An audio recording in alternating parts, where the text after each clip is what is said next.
Hello students, welcome to all of you. Students, today we have came up with the lecture of Gauss law.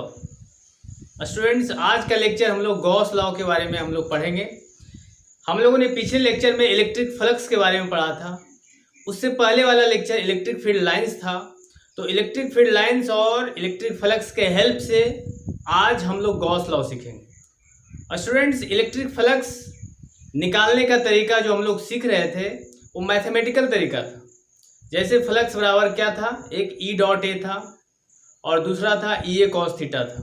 वो एक mathematical तरीका था flux निकालने का। लेकिन आज हम लोग सीखेंगे direct method. Gauss law Gauss नाम के एक साइंटिस्ट ने दिया था।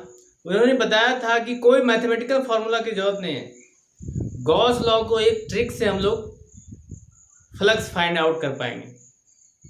उन्होंने क्या कहा था, चलिए हम लोग देखते हैं। सबसे पहले गॉस लॉ हेडिंग दीजिए और क्या डेफिनेशन कह रहा है, the net electric flux emerging out from A close surface. बोला कि कोई भी एक क्लोज सरफेस ले लीजिए।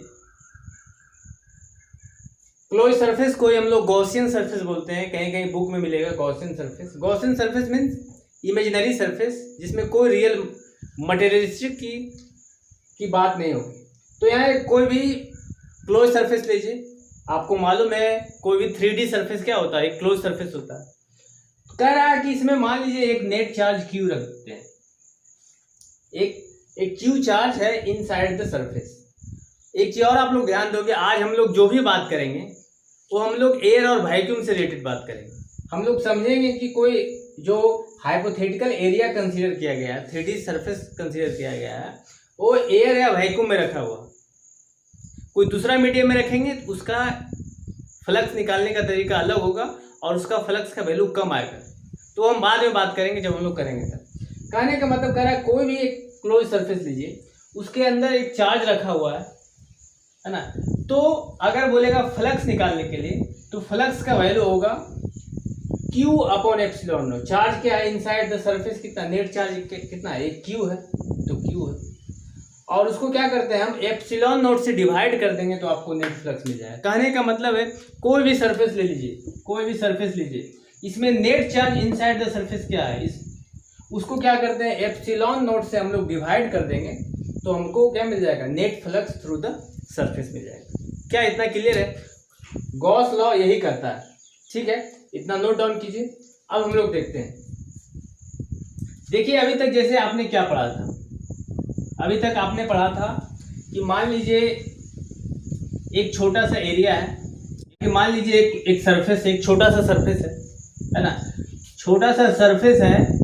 तो इसका अगर एरिया वेक्टर का डायरेक्शन लेंगे तो क्या होगा, एरिया वेक्टर इसके कहाँ होता है, परपेंडिकुलर होता है। छोटा सा एरिया है तो छोटा सा एरिया वेक्टर होगा, डीए होगा, ठीक है। अब ऐसा करते हैं, एक इलेक्ट्रिक फील्ड लाइंस ऐसे गुजर रहा है ना, इलेक्ट्रिक फील्ड का डायरेक्शन मान लीजिए इधर है, इलेक्ट्रिक फील्ड लाइंस इधर गुजरा।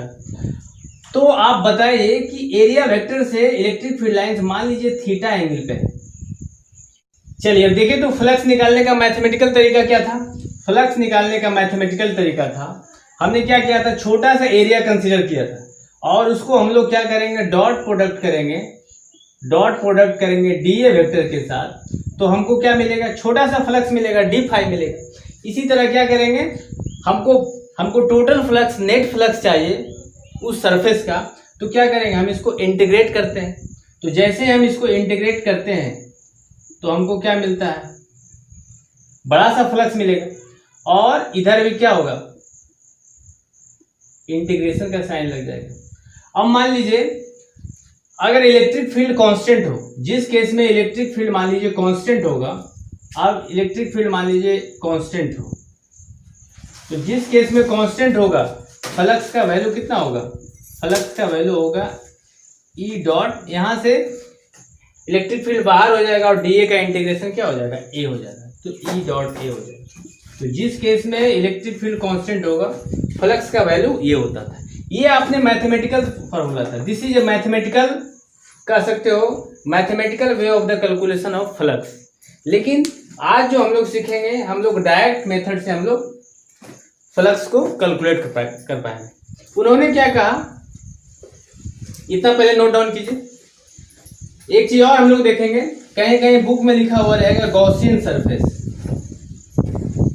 गॉसियन सरफेस, तो गॉसियन सरफेस मीन समझोगे क्या हो, सभी क्लोज सरफेस को, है ना, क्लोज सरफेस, या कह सकते हो 3D surface is called Gaussian surface. उसी को हम लोग क्या बोलते हैं, गॉसियन सरफेस बोलते हैं। तो कहीं भी हर चीज हम लोग बारी बारी से सीखते चलेंगे, कुछ भी ऐसा ना हो कि छूटे। कोई भी 3D सरफेस हो, 3D सरफेस हमेशा क्या होता है, क्लोज सरफेस होता है, उसी को हम लोग क्या बोलते हैं, गॉसियन सरफेस। तो हम लोग लिख सकते हैं, यहाँ पर लिख सकते हैं कि flux inside close surface, inside closed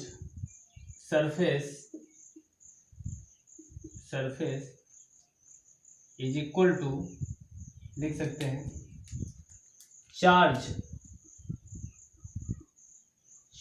inside surface upon epsilon naught. इसी को हम लोग लिख सकते हैं Q इनसाइड, सरफेस की बात करेंगे, Q inside upon epsilon. Note down कीजिए, चलिए इतना नोट डाउन किया होगा।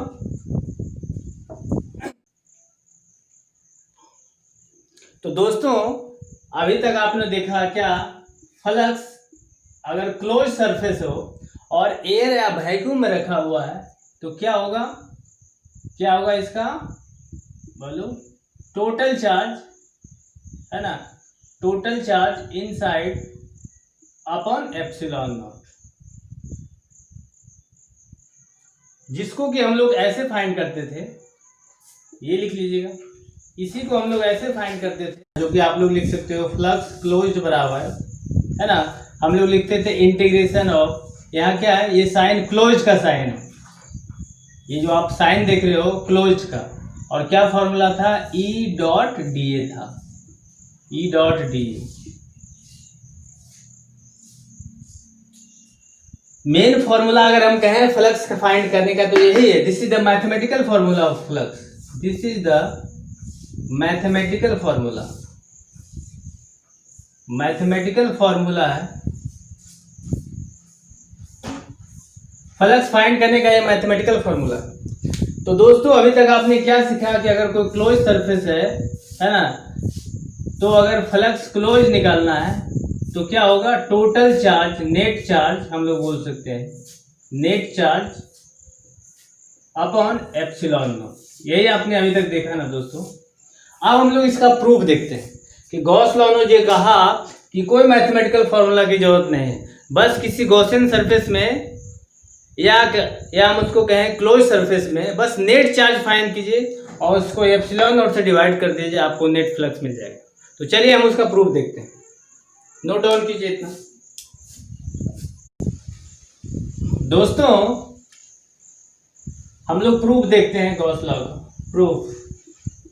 देखिए क्या किया, एक हम क्लोज सरफेस लेते हैं, ठीक है, एक क्लोज सरफेस लेते हैं,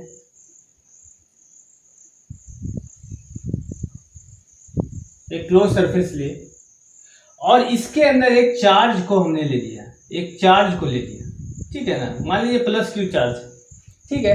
तो प्लस क्यू चार्ज है तो इसका क्या होगा, इलेक्ट्रिक फील्ड लाइंस होगा, तो इससे फील्ड लाइंस निकलेगा, ये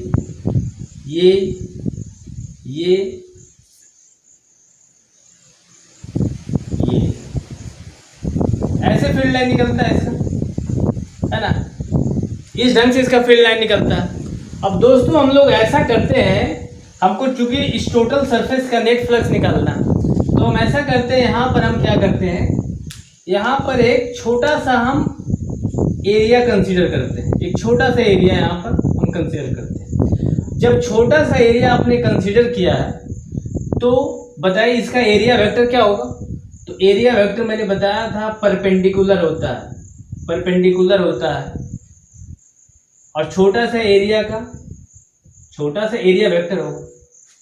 दोस्तों एक चीज और देखिए, ये सब ये सब तो इलेक्ट्रिक फील्ड का डायरेक्शन था ना, ये सब तो ई था, तो ये भी तो इलेक्ट्रिक फील्ड लाइन का डायरेक्शन किधर होगा, इधर है, तो इलेक्ट्रिक फील्ड लाइंस का डायरेक्शन इधर। ये सब क्या था, सारा फील्ड लाइंस था। चार्ज क्या करता है, फील्ड लाइंस प्रोड्यूस करता है। अब हमने एक छोटा सा एरिया कंसीडर किया, इसका एरिया वेक्टर इधर और इलेक्ट्रिक फील्ड का भी डायरेक्शन इधर, तो यानी कि आप समझ सकते हैं थीटा बराबर कितना है यहाँ पर 0 डिग्री। तो इसी तरीके से हम क्या कर सकते हैं, यहाँ पे भी छोटा सा एरिया हम करेंगे, यहाँ भी एक छोटा सा एरिया ले लेंगे, है ना, और सबका एरिया वेक्टर का डायरेक्शन और इलेक्ट्रिक फील्ड का डायरेक्शन क्या है, सबका एक ही है। तो छोटा छोटा हम सबका कंसीडर करते हैं और छोटा सा फ्लक्स निकालते हैं और सबको जोड़ देते हैं। तो दोस्तों फ्लक्स निकालने का अब हम लोग यहाँ आते हैं। फ्लक्स निकालने का क्या फॉर्मूला था, फ्लक्स बराबर क्या था, ई डॉट डी ए करते थे। हम लोग क्या करते थे, इलेक्ट्रिक फील्ड को छोटा सा एरिया जो आपने कंसीडर किया है उससे डॉट प्रोडक्ट करेंगे तो छोटा सा फ्लक्स मिलेगा। स्वाभाविक है, छोटा सा एरिया है तो छोटा सा फ्लक्स मिलेगा। उसी तरह से मान लीजिए ये एरिया हम कंसीडर करते हैं तो इलेक्ट्रिक फील्ड का डायरेक्शन इधर और एरिया जो आपने कंसीडर किया इसका भी डायरेक्शन किधर, इधर ही है। इसका मतलब इस केस के लिए भी हम जो लिखेंगे उसका भी छोटा सा फ्लक्स आएगा, क्या आएगा, ई डॉट डी आएगा, ई डॉट डी ए, इसके लिए भी आएगा। दोस्तों एक चीज और है, डी फाई बराबर हम लोग इसके डी फाई बराबर लिख सकते हैं E D A cos theta. स्वाभाविक है, दो वेक्टर का डॉट प्रोडक्ट क्या होता है, E D A cos theta. इसके लिए भी क्या होगा, डी फाई बराबर होगा E D A cos theta, यहाँ वेक्टर होगा E D A cos theta होगा। इसका मतलब इसके लिए भी E D A cos theta, इसके लिए भी जो फ्लक्स आया E D A cos theta, इसके लिए भी हम निकालेंगे तो E D A cos theta आएगा। तो हम क्या करते हैं, छोटा छोटा सबको क्या करते हैं, सबको जोड़ देते हैं, तो हमको क्या मिल जाएगा, net flux through whole surface मिल जाएगा। ये क्या है, ये एक स्फीयर है, स्फीयर कंसीडर करते हैं और क्या है, क्लोज सरफेस है। एक चीज और दोस्तों हम लोग ध्यान दें, यहाँ जो हम लोग निकाल रहे हैं इस सरफेस के निकाल रहे हैं, इस सर्कमफेरेंस पे निकाल रहे हैं, इसके वॉल्यूम को हम लोग नहीं फाइंड आउट कर रहे हैं, ध्यान देना, हम लोग इसके सरफेस पे फाइंड आउट कर रहे हैं, ठीक है। अब दोस्तों ध्यान देंगे, यहाँ पर क्या इलेक्ट्रिक फील्ड और एरिया वेक्टर का डायरेक्शन कितना है, सेम है, तो थीटा का वैल्यू 0, यहाँ भी थीटा का वैल्यू 0। हर एक केस में इलेक्ट्रिक फील्ड का और एरिया वेक्टर का डायरेक्शन क्या होगा, सेम ही होगा। तो थीटा बराबर 0 है, तो यहाँ पर थीटा बराबर 0 है, तो यहाँ से हम लोग नहीं लिख सकते हैं, देखिए तो थीटा बराबर 0 है तो cos 0 का वैल्यू कितना होगा 1, तो यहाँ से लिख सकते हैं ई डी ए लिख सकते हैं। यहाँ भी देखिए तो थीटा का वैल्यू कितना है, 0 है, तो cos 0 का वैल्यू कितना, cos 0 का वैल्यू 1, तो 1 इंटू ई डी ए कितना हो गया, ई डी ए। मीन्स हम दोस्तों कह सकते हैं कि डी फाई बराबर कितना आया, डी फाई बराबर आया ई डी ए आया, डी फाई बराबर ई डी ए। अब देखिए तो यहाँ लिखते हैं डी फाई बराबर ई डी ए। अब ऐसा करते हैं दोस्तों, हम लोग डी फाई छोटा सा फ्लक्स है इसको इंटीग्रेट कर देते हैं। तो इंटीग्रेट करेंगे तो देखिए तो जैसे हम इधर साइन इंटीग्रेशन का लगाएंगे, इंटीग्रेशन ऑफ डी फाई, यहाँ क्या मिल जाएगा, फ्लक्स मिल जाएगा, नेट फ्लक्स फाई मिल जाएगा। अब देखिए तो इधर भी हमको इंटीग्रेशन का साइन लगाना पड़ेगा, ई डी ए। अब ध्यान देना है दोस्तों कि इलेक्ट्रिक फील्ड का डायरेक्शन, देखिए तो इलेक्ट्रिक फील्ड यहाँ पर मान लीजिए डिस्टेंस आर है, ठीक है, ये टोटल स्फीयर है तो ये भी डिस्टेंस आर ही होगा। तो ध्यान दीजिए सबका जो इलेक्ट्रिक फील्ड का जो मतलब इस पॉइंट पे, चूंकि हम लोग सरफेस पे फाइंड कर रहे हैं तो ये डिस्टेंस कितना आर है, तो आर है, तो अगर हम जानते हैं इस पॉइंट चार्ज के कारण आर डिस्टेंस पे अगर निकालते हैं कोई भी पॉइंट चार्ज, यहाँ पर प्लस क्यू है, आर डिस्टेंस पे इस पॉइंट पे इलेक्ट्रिक फील्ड का वैल्यू कितना होता है, इलेक्ट्रिक फील्ड का वैल्यू होता है 1/4 पाई एप्सिलॉन नॉट क्यू बटे आर स्क्वायर, होता है कि नहीं। तो सबके लिए वैल्यू यहाँ भी पर, यहाँ का भी वैल्यू इस पॉइंट पे भी जो आपने एरिया कंसीडर किया है उसके लिए भी वैल्यू आएगा 1/4 पाई एप्सिलॉन नॉट क्यू बटे आर स्क्वायर। इस पॉइंट पे भी वही आएगा इलेक्ट्रिक फील्ड का वैल्यू। इसका मतलब हम कह सकते हैं इस टोटल सरफेस पे इलेक्ट्रिक फील्ड का वैल्यू क्या होगा, कांस्टेंट होगा। इसका मतलब ई का वैल्यू कांस्टेंट है, तो कांस्टेंट को हम लोग बाहर निकाल देते हैं। तो कांस्टेंट को हम लोग बाहर निकालेंगे, तो देखिए तो कांस्टेंट तो बाहर निकल गया, और इंटीग्रेशन किसका करेंगे, छोटा सा एरिया का। अब छोटा सा एरिया का इंटीग्रेशन कितना होगा, a। छोटा सा एरिया का इंटीग्रेशन कितना होगा, a। अब दोस्तों एक चीज और ध्यान देना है, e का वैल्यू कितना आया, 1/4π/q/r²। तो लिख ही देते हैं 1/4π/q/r²। अगर ये चार्ज q है तो ये क्या है, q है, q/r²। इसका वैल्यू कांस्टेंट था, हमने लिख दिया। इंटीग्रेशन किसका करना था, dA। अब dA का इंटीग्रेशन कितना हो जाएगा, a हो जाएगा। तो हम लोग लिख सकते हैं यहाँ पर फाई नेट बराबर कितना है, 1/4π/q/r² इंटू ये क्या मिल जाएगा, टोटल सरफेस का, टोटल स्फेयर का कितना मिल जाएगा, एरिया का वैल्यू निकलेगा एरिया का। और ए का यहाँ पर ये देखिए तो स्फेयर है, तो स्फेयर का एरिया कितना होता है, 4πr²। तो हम लोग यहाँ पर लिख दें, देखिए यहाँ पर लिख देते हैं 4πr²। और अब देखिए तो यहाँ से 4π कैंसिल, r² कैंसिल, टोटल कितना आया, q/ε। तो नेट फ्लक्स हम लोग क्या लिख सकते हैं, देखिए क्या है, q/ε, यही तो आया। इसी को हम लोग बोल सकते हैं net charge inside surface upon कितना आया, एप्सिलॉन। देखिए तो इस सरफेस के अंदर नेट चार्ज q ही था ना, वही तो आया, q/ε। एक चीज और यहाँ पर ध्यान देना, अगर हम क्या कर सकते हैं कि जो फ्लक्स है ये गॉसियन सरफेस के ना ही तो एरिया पे इसका डिपेंड करता है, ना ही तो इसके साइज पे डिपेंड करता है, ना ही तो इसका स्ट्रक्चर पर डिपेंड करता है। साइज कहने का मतलब है, अगर ये डिस्टेंस r था, हमने डिस्टेंस को सपोज दैट 2r कर दिया, तो डिस्टेंस 2r करोगे तो देखिए तो टोटल सभी के लिए ना 2r होगा। तो यहाँ पर देखिए तो चूंकि आपका यहाँ इंटीग्रेशन करने के बाद यहाँ वैल्यू एरिया आता है a, तो वैल्यू आएगा 4π, यहाँ पर r डिस्टेंस था तो r², और डिस्टेंस दुगना हो जाएगा तो कितना होगा, 2r² हो जाएगा। यहाँ भी ध्यान दीजिए इलेक्ट्रिक फील्ड का वैल्यू कितना होगा, इस पॉइंट चार्ज के कारण 2r हो जाएगा। तो यहाँ भी वैल्यू 1/4π/0 q/2r²। देखिए तो 2r² और 2r² क्या हो जाएगा, कैंसिल हो जाएगा, और ओवरऑल वैल्यू क्या आएगा, q/ε। फ्लक्स का वैल्यू क्लोज सरफेस के साइज पे डिपेंड नहीं करता है, it does not depends upon the size. तो हम लोग इस सारी चीजों को लिखते हैं। दोस्तों आप लोगों ने नोट डाउन किया होगा,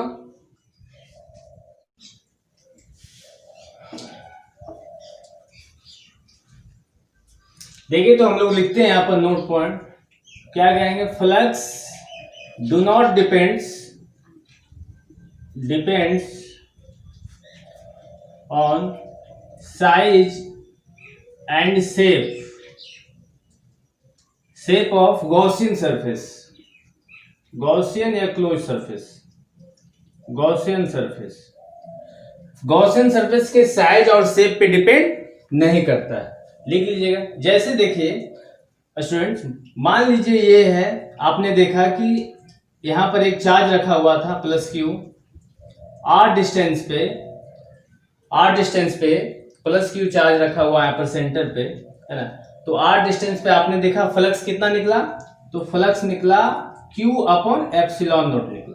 अगर यहाँ पर फ्लक्स मान लीजिए q है तो, और ये भी आपने देखा कि अगर मान लीजिए -q चार्ज रखा हुआ है इस सरफेस के अंदर पे, है ना, r डिस्टेंस है ना, तो आपने देखा कि फ्लक्स का वैल्यू क्या आया था, -q/ε0 आया था फ्लक्स का वैल्यू।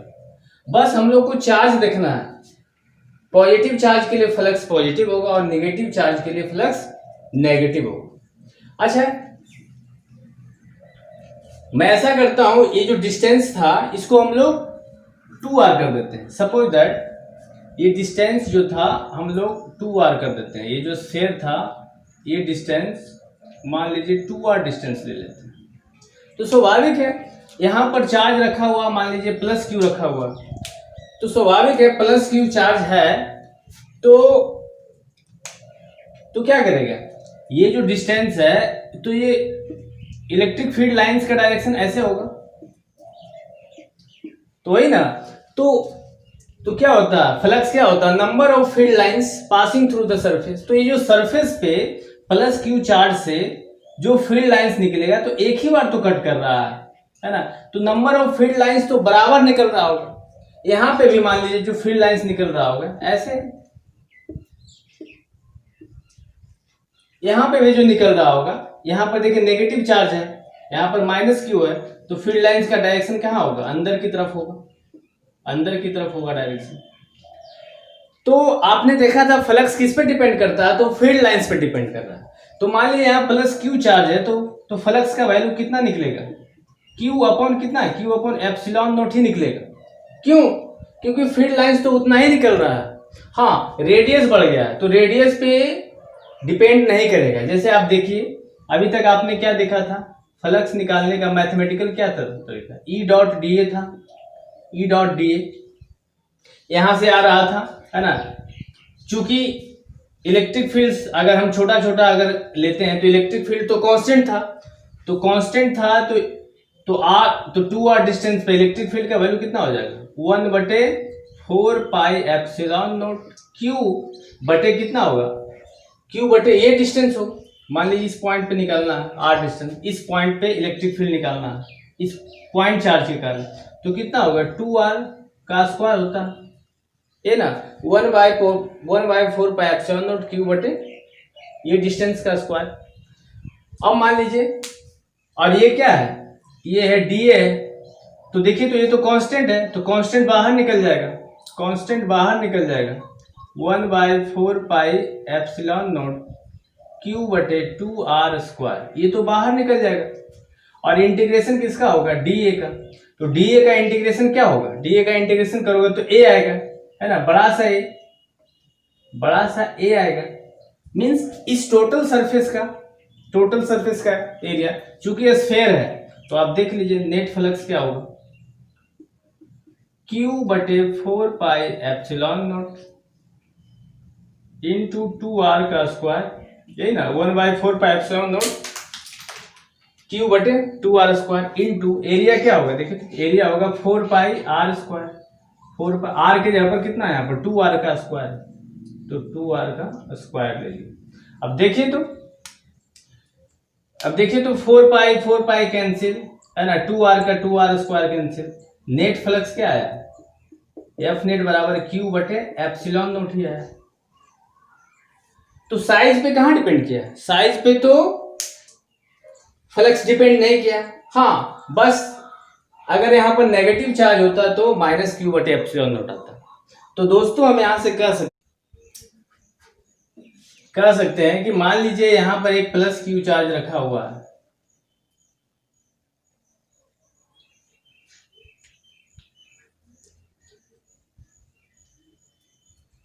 है ना। अब देखिए तो प्लस क्यू चार्ज यहां रखा हुआ है, तो यहां से जो फील्ड लाइंस निकलेगा, चार्ज के कारण जो फील्ड लाइंस निकलेगा, देखिए तो ऐसे बाहर की तरफ निकलेगा, ऐसे निकलेगा बाहर की तरफ, तो ये जो फील्ड लाइंस है इस सरफेस को एक बार कट किया और वही इस सरफेस को भी एक ही बार कट किया। इसी के कारण गॉस साहब ने कहा था, ये था मैथमेटिकल तरीका था ये निकालने का। गॉस साहब के हिसाब से देखिए तो इस फील्ड लाइन इस सरफेस को एक बार कट कर रहा, तो एक बार यहीं पे तो कट कर रहा, जितना बार देखिए तो इस सरफेस पे कट कर रहा, बाइसेक्ट कर रहा, उतना ही इस सरफेस पे बाइसेक्ट कर रहा, ना अधिक ना कम। तो गॉस साहब का ये बहुत ही कह सकते हो कि बेहतरीन तरीका था कि जहां भी गॉसियन सरफेस देखिए, है ना, और बस नेट चार्ज उसके अंदर देखिए कितना है और उसको एप्सिलॉन नॉट से डिवाइड कर दीजिए, आपको फ्लक्स का वैल्यू मिल जाए। बहुत ही इंपॉर्टेंट रिजल्ट था दोस्तों। तो यहाँ से मैथमेटिकल रिजल्ट भी प्रूव होता है और गॉस साहब ने जो दिया था, एक कॉन्सेप्ट दिया था, वो भी यहाँ से प्रूव हो रहा है। तो फ्लक्स तो वही था ना कि number of field lines passing through the surface. तो इस सरफेस को देखिए तो जितना इस सरफेस को कट कर रहा है उतना ही इस सरफेस को, चलिए एक और हम बढ़ा लेते हैं, देखिए तो उस सरफेस को भी क्या उतना ही बार काटेगा।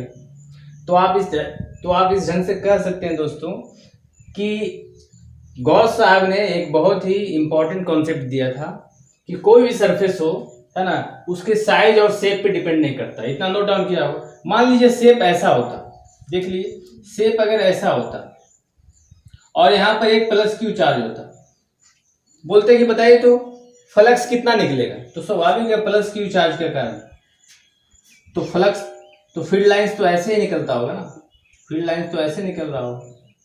तो इसका तो ये तो स्फेयर था तो आपने फ्लक्स काउंट कर दिया, लेकिन क्या ये है, इसका कोई शेप है? तो इस ढंग के प्रॉब्लम के लिए क्या गॉस ने ही तो वो कॉन्सेप्ट दिया कि इसको हम बोलेंगे फ्लक्स, नेट फ्लक्स इससे निकलेगा, क्यू है तो क्यू बटे एप्सिलॉन नॉट निकलेगा। कितना इंपॉर्टेंट रिजल्ट था। गॉस का दोस्तों हर जगह एप्लीकेशन है, लेकिन कुछ जगह यूजफुल नहीं है, कुछ जगह यूजफुल है।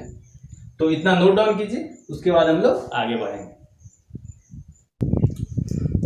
चलिए तो दोस्तों नोट डाउन किया होगा। इसी तरीके से अगर मान लीजिए अगर दूसरा साइज हो, मान लीजिए एक कोन हो, जैसे कुछ एग्जांपल है ना, जैसे मान लीजिए एग्जांपल अगर हम लोग देख रहे हैं, जैसे मान लीजिए एक कोन हो, बोले कि और यहाँ पर एक चार्ज रखा हुआ प्लस क्यू चार्ज रखा हुआ, आपसे पूछा find net flux, find net flux, net flux कितना होगा। तो आप लोग क्या देख रहे हो, बस देख रहे हो कि आप लोग देख रहे हैं कि बस ये सरफेस कैसा है, तो क्लोज सरफेस है। तो क्लोज सरफेस देखते हैं क्या करना है, नेट फ्लक्स का वैल्यू कितना होगा। आप जानोगे कि जैसे इसमें प्लस क्यू चार्ज है तो नेट फ्लक्स ऐसे निकलेगा, फील्ड लाइंस ऐसे निकलेगा, तो इससे टोटल फ्लक्स कितना निकलेगा, तो नेट चार्ज इसमें plus Q upon epsilon not.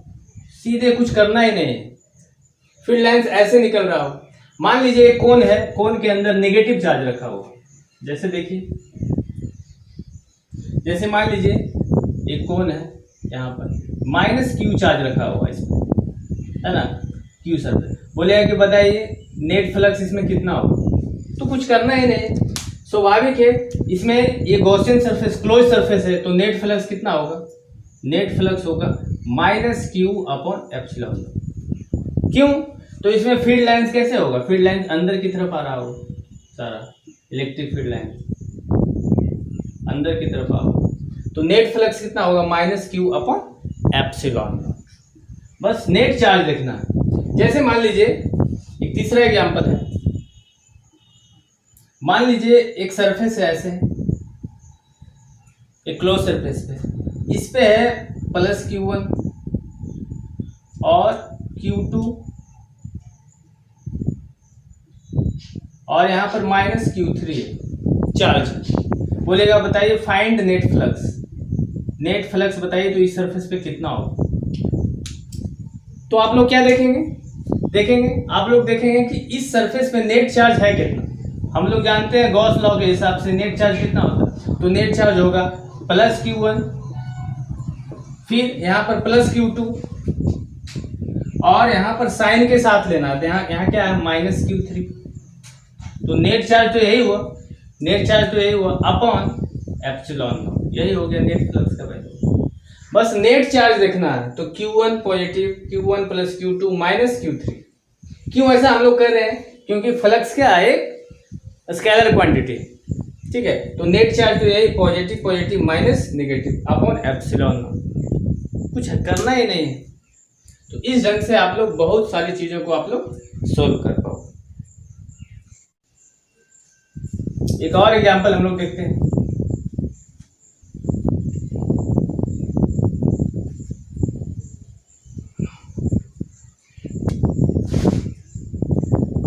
जैसे मान लीजिए यहाँ पर एक स्क्वायर है, बोलेगा find net flux, find net flux if four charge are placed inside the sphere के अंदर क्या रहा है, 4 चार्ज मौजूद। जैसे देखिए क्या है, कहने मतलब ये बहुत बड़ा स्फेयर है ना, और यहाँ पर एक प्लस Q1, दूसरा माइनस Q2, Q3 और Q4 मौजूद है। करा नेट फ्लक्स निकालने के लिए। आप लोग कैसे निकालोगे, वीडियो को पॉज कीजिए और सॉल्व करने का प्रयास कीजिए। तो देखिए, तो नेट फ्लक्स क्या होगा,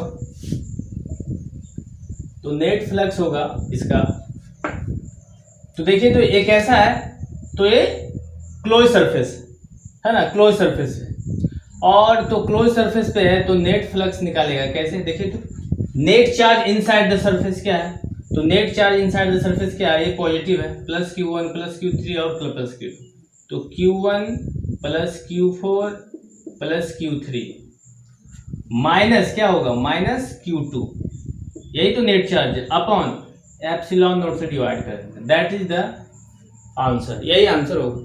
इस ढंग से बहुत सारे क्वेश्चन का आप लोग आंसर कर सकते हो। दोस्तों ये था गॉस का कुछ बेसिक कॉन्सेप्ट था, ऐसा नहीं है कि गॉस लॉ खत्म हो गया, गॉस लॉ अभी शुरू भी नहीं हुआ, गॉस लॉ का एप्लीकेशन हम लोग और भी डिफरेंट स्ट्रक्चर में अगर चार्ज को रखेंगे तो Q upon net charge upon epsilon not होगा, लेकिन एक अलग अलग स्ट्रक्चर पे आपको डिपेंड करेगा। जैसे मैंने क्या कहा कि सरफेस कैसा होना चाहिए, तो गॉसियन सरफेस होना चाहिए, मीन्स कहने का मतलब क्लोज सरफेस होना चाहिए। तो सरफेस को अगर कोई सरफेस क्लोज नहीं है तब उसको हम जबरदस्ती क्या करेंगे, उसको क्लोज सरफेस बनाएंगे, फिर हम उसका नेट फ्लक्स फाइंड आउट करेंगे। तो एक और क्वेश्चन देखते हैं, जैसे देखिए, मान लीजिए एक क्यूब के अंदर हम चार्ज को रखते हैं, मान लीजिए यहां पर हम चार्ज को रखते हैं, प्लस क्यू चार्ज को यहां रखते हैं इसके सेंटर पे,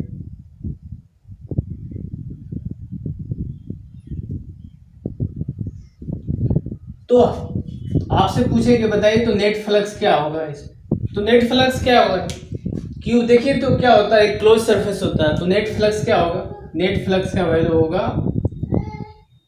Q अपॉन एप्सिलॉन नॉट होगा। क्यों, क्योंकि सरफेस क्या है, सरफेस ये क्लोज सरफेस है, और क्लोज सरफेस के अंदर नेट चार्ज क्या होता है, Q है अपॉन एप्सिलॉन नॉट। अगर नेगेटिव चार्ज होगा तो क्या होगा, माइनस Q अपॉन एप्सिलॉन। कहने का मतलब है कि अगर ये सरफेस क्लोज है तो नेट फ्लक्स इससे कितना निकलेगा, Q upon epsilon not flux इससे बाहर निकलेगा,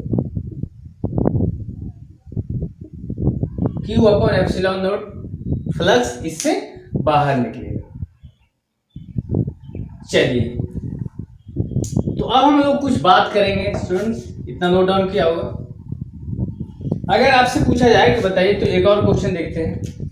अगर आपसे पूछा जाए कि बताइए एक सरफेस है, एक यहाँ पर प्लस Q चार्ज है और यहाँ पर माइनस Q चार्ज है, बताइए तो find net flux, net flux इसमें निकालिए तो कितना होगा, तो नेट फ्लक्स इसमें क्या होगा, तो नेट फ्लक्स आप देख रहे हैं गॉसियन सरफेस है, क्लोज सरफेस है, तो नेट फ्लक्स इसमें होगा, देखिए तो कितना चार्ज इनसाइड, नेट चार्ज है कितना है, plus Q minus Q, overall net charge कितना होता है, नेट चार्ज इसमें तो जीरो अपॉन एप्सिलॉन नॉट क्या होगा, नेट चार्ज, क्योंकि नेट फ्लक्स इससे कितना निकलेगा, जीरो फ्लक्स बाहर निकलेगा, है ना।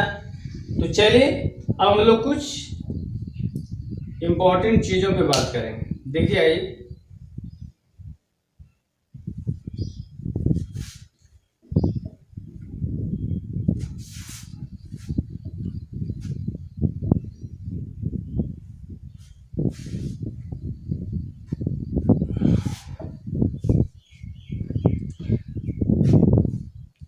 देखिए स्टूडेंट्स, आपसे एक और क्वेश्चन पूछा जाए, मान लीजिए बोला जाएगा ये सरफेस है, पूछा जाए मान लीजिए ये सरफेस है और चार्ज एक बाहर एक चार्ज रखा हुआ Q, आपसे पूछा जाए कि find net flux, net flux इससे क्या होगा, तो बताइए तो क्या होगा नेट फ्लक्स इसमें, तो इस गॉसियन सरफेस के अंदर कोई चार्ज है, नेट फ्लक्स क्या होता है, गॉस साहब ने क्या बताया था, net charge inside the surface, है ना, Q inside the surface, net charge inside the surface, तो नेट चार्ज तो इसमें जीरो है, तो जीरो अपॉन एप्सिलॉन नॉट कितना होगा, जीरो होगा, तो ओवरऑल इसमें नेट फ्लक्स कितना होगा, इस सरफेस के अंदर नेट फ्लक्स होगा जीरो, नेट फ्लक्स होगा जीरो। अब आप कहेंगे कि सर बताइए तो नेट फ्लक्स आपने 0 बता दिया, इसका प्रूफ बताइए तो देखिए तो मैं इसको प्रूव करता हूँ। देखिए तो यहाँ पे चार्ज है तो बताइए इसका फील्ड लाइंस कैसे निकलेगा। मान लीजिए ऐसे निकल रहा होगा फील्ड, ऐसे निकल रहा होगा, ऐसे निकल रहा होगा फील्ड लाइंस, कुछ बाहर भी ऐसे भी जा रहा होगा। तो आप जानते हैं फ्लक्स क्या होता है, नेट चार्ज है ना, net electric field lines passing through the surface के अंदर है ना कितना फील्ड लाइंस पास कर रहा है ना। मैंने ये भी बताया था कि अगर कोई सरफेस है, इलेक्ट्रिक फ्लक्स में मैंने बताया था कि कोई अगर सरफेस हो उसको फील्ड लाइंस 2 बार बाइसेक्ट करेगा तो उसका नेट फ्लक्स क्या होगा, 0 होगा। आप जाकर के पिछला वीडियो देखोगे, वहां से भी प्रूव होता है। फिर भी अगर आपने कहा है तो मैं करता हूं। चलो ऐसा करते हैं स्टूडेंट, ऐसा करते हैं इस पॉइंट पे मान लीजिए इस इलेक्ट्रिक फील्ड लाइंस को हम लोग लेते हैं, इसको लेते हैं, ठीक है। अब देखिए तो यहाँ इस पॉइंट पे इसको 0.1 मानते हैं, मान लीजिए इस पोजीशन को 0.1 मानते हैं। अब इस पॉइंट पे बताइए इलेक्ट्रिक फील्ड का डायरेक्शन किधर है, इलेक्ट्रिक फील्ड का डायरेक्शन इधर है और इसका एरिया वेक्टर कितना होगा। तो मैंने बताया था क्लोज सरफेस में एरिया वेक्टर क्या होगा, नॉर्मल और परपेंडिकुलर तो होगा ही, तो एरिया वेक्टर का डायरेक्शन इधर हो गया, डीए वेक्टर का डायरेक्शन इधर हो गया। तो देखिए तो इस पॉइंट पे मैंने ये भी बताया था फ्लक्स हमेशा कहाँ निकालेंगे, सरफेस पे निकालेंगे। तो फ्लक्स को हम लोग कहाँ से देखेंगे, बाहर से देखेंगे। फ्लक्स को हम लोग सरफेस पे देखेंगे, सरफेस के बाहर, सरफेस के अंदर नहीं देखेंगे। वो कहते हैं ना कि बाहर से देखो, दूर से देखो, लेकिन प्यार से देखो। तो फ्लक्स को हम लोग दूर से देखेंगे, बाहर से देखेंगे, इसके अंदर नहीं झांकेंगे, बाहर झांकेंगे। तो फ्लक्स इस सरफेस पे देखिए तो निकलेगा फ्लक्स 1 इस सरफेस पे। तो देखिए तो फ्लक्स के बराबर कितना होता है, E into area vector cos theta है ना, डीए, और इस दोनों के बीच का एंगल कितना है, इलेक्ट्रिक फील्ड इधर, एरिया वेक्टर इधर, तो दोनों के बीच का एंगल कितना होगा, cos 180 डिग्री। cos 180 का वैल्यू कितना होता है, -1, तो ओवरऑल वैल्यू कितना आ गया, देखिए तो -EDA आ गया। cos 180 का वैल्यू 1 तो -E। अब मान लीजिए इसी फील्ड लाइंस का इस पॉइंट पे अगर हम मान लीजिए इस पॉइंट पे अगर हम लोग देखते हैं फ्लक्स क्या होगा, तो इस पॉइंट पे देखिए तो इलेक्ट्रिक फील्ड लाइंस का डायरेक्शन ऐसे और एरिया वेक्टर का डायरेक्शन क्या लेंगे, नॉर्मल परपेंडिकुलर। तो एरिया वेक्टर का भी डायरेक्शन किधर होगा, इधर ही होगा। दोनों के बीच का एंगल कितना होगा, 0 डिग्री। तो flux through the second point है ना, इसको सेकेंड मानते हैं है ना, सेकेंड सरफेस पे देखते हैं तो क्या होगा, EDA cos और 0 डिग्री। तो इसका वैल्यू cos 0 का वैल्यू 1, तो कितना हो गया, EDA बराबर हो गया कितना, प्लस EDA। ठीक है, इसी तरह से इस पॉइंट पे लेंगे, मान लीजिए इस सरफेस पे इस पॉइंट पे अगर हम लोग लेंगे तो इसको हम लोग 3 पॉइंट देते हैं ना। तो देखिए तो इलेक्ट्रिक फील्ड लाइंस का डायरेक्शन ऐसे, एरिया वेक्टर का डायरेक्शन ऐसे, तो दोनों के बीच का एंगल कितना, cos 180 डिग्री। तो flux through point third point पे कितना आएगा, -EDA। उसी तरह अगर फ्लक्स थ्रू मान लीजिए इस पॉइंट पे निकालेंगे तो कितना होगा, इलेक्ट्रिक फील्ड लाइंस का डायरेक्शन ऐसे और एरिया वेक्टर का भी डायरेक्शन किधर होगा, नॉर्मल परपेंडिकुलर, ऐसे ही हो, बाहर की तरफ होगा। तो फ्लक्स थ्रू द इस पॉइंट पर भी आएगा कितना, EDA होगा। सबको जोड़िए तो देखिए तो -EDA प्लस EDA कितना हो गया, ये दोनों मिला के 0, ये और ये मिला करके 0। देखिए तो net flux through the surface कितना हो गया, इस सभी को मिला दीजिए तो नेट फ्लक्स कितना आया, 0 आ गया। तो क्या इसका मैथमेटिकल प्रूफ से भी अगर आपने किया है तो उसका भी वैल्यू क्या है, 0 भी होगा। प्लस हम लोगों ने एक एनालिटिकल व्यू देखा था कि अगर कोई क्लोज सरफेस है तो इलेक्ट्रिक फील्ड लाइंस इसको कहाँ कर रहा है, 2 बार बाइसेक्ट कर रहा है, एक बार इस पॉइंट पे और दूसरा इस पॉइंट पे है ना, तब भी नेट फ्लक्स क्या होगा, 0। दूसरी तरफ से ये भी कहते हैं कि मैंने ये बताया था इंटरिंग के टाइम में क्या होगा, नेगेटिव होगा। तो ये देखिए तो फील्ड लाइंस इंटर कर रहा है तो ओवरऑल वैल्यू नेगेटिव, और इसी फील्ड लाइंस अगर एग्जिट कर रहा है तो यहाँ पर फ्लक्स का वैल्यू पॉजिटिव आ गया। तो सारा कॉन्सेप्ट जो है मिल रहा है और गॉस साहब ने बस उसको आसान कर दिया है कि आप जैसे देखो कि सरफेस के अंदर कोई चार्ज है तो net charge inside the surface upon epsilon. Clear है? आप लोगों को समझ में आया होगा। हम लोग नेक्स्ट वीडियो में बात करेंगे कुछ कॉम्प्लिकेटेड स्ट्रक्चर का, जो कि मान लीजिए अगर कोई सरफेस है क्लोज नहीं है ना, तो भी हम उसको क्लोज बना करके उससे फील्ड लाइंस कितना निकलता है उसको भी हम लोग फाइंड आउट कर लेंगे, अगर कोई सरफेस क्लोज नहीं है तब भी। गॉस लॉ दोस्तों बहुत जगह एप्लीकेबल है, मीन्स कह सकते हो हर जगह एप्लीकेबल है, लेकिन कुछ जगह यूजफुल नहीं भी है, जो कि हम लोग नेक्स्ट वीडियो में देखेंगे। नेक्स्ट वीडियो में कुछ और हम लोग न्यूमेरिकल करेंगे जो कि आपके बोर्ड पॉइंट ऑफ व्यू से as well as NEET point of view से काफ़ी इम्पोर्टेंट होगा। तो थैंक यू वेरी मच, हम लोग मिलते हैं नेक्स्ट वीडियो में। नोट डाउन कीजिए।